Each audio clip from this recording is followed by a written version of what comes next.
Hello, I am the court clerk for the New Braunfels Municipal Court.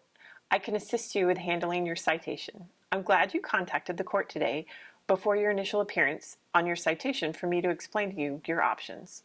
In most cases, you can choose to respond to your citation by email or in person, or at the window. Some violations require you to appear before the judge. Therefore, it is very important that you let the court know your address, phone number, and email address at all times. We'll send notices out to you to let you know that you are scheduled to appear. If we do not have your correct contact information, there are some consequences that could occur. If you were set for a hearing and don't appear, the court can 1. Put a hold on your driver's license that does not allow you to renew it. 2. A conviction could be entered if you have already pled no contest or guilty in your case. 3. Your fees could be increased. And 4. A warrant could be issued for your arrest. Your options vary depending upon the type of charge and the type of driver's license that you hold.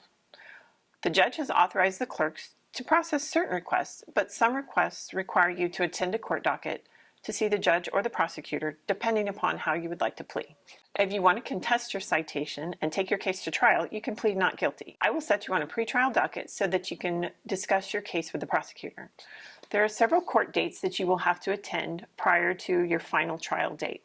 You can choose to have your case heard by the jury or by the judge. If you want to plead no contest or guilty, you may ask to speak to the judge. There are some things to do with your citation that the clerks are not authorized to do. You will be set for an uncontested docket, and you will have an opportunity to speak to the judge regarding your case. She will go over the full range of punishments for your citation and make a determination in your case.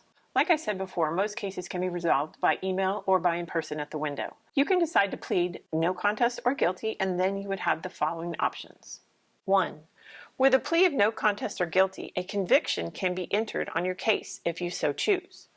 Depending upon the type of violation, it may be reported to the Texas Department of Public Safety. You will need to pay your fees in full, or you can fill out a payment plan request form and make payments on your case monthly until it is paid in full.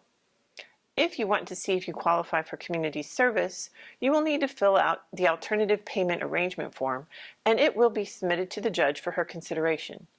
Community service can only be given to those who can document that they are experiencing a financial need.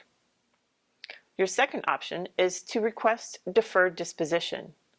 Some types of offenses and types of licenses do not allow the judge or the prosecutor to be able to grant you deferred disposition. I can set you for court if you want to discuss this with either of them. Deferred disposition is an unsupervised probation. You will be required to pay all fees in full by making payment arrangements or by asking for community service.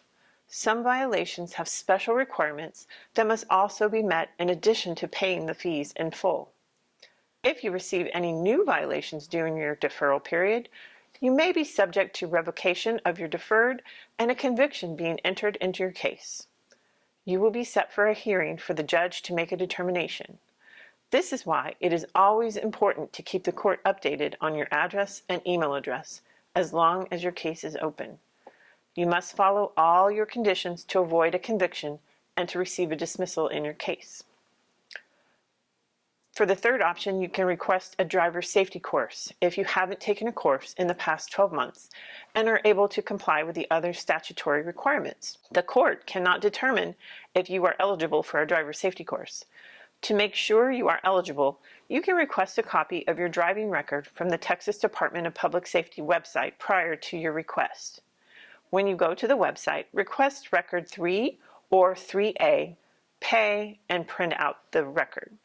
You'll need to turn it into the court when you request or when you turn in your final documents. The clerks are authorized to process compliance dismissals on certain types of cases, like expired registration, defective headlamps, defective equipment, expired driver's license, and several other offenses. You must show proof that you have remedied the situation and pay a dismissal fee prior to your initial appearance date before the dismissal can be presented to the judge. After that date, you would no longer be eligible for a compliance dismissal. If you were cited for failure to maintain financial responsibility or no insurance, and you can show proof that the vehicle was covered at the date and time of the stop, you would provide that proof to the court, and we could send your case to the prosecutor to review for a dismissal. Thank you for your time. If you have any further questions, please don't hesitate to contact the court.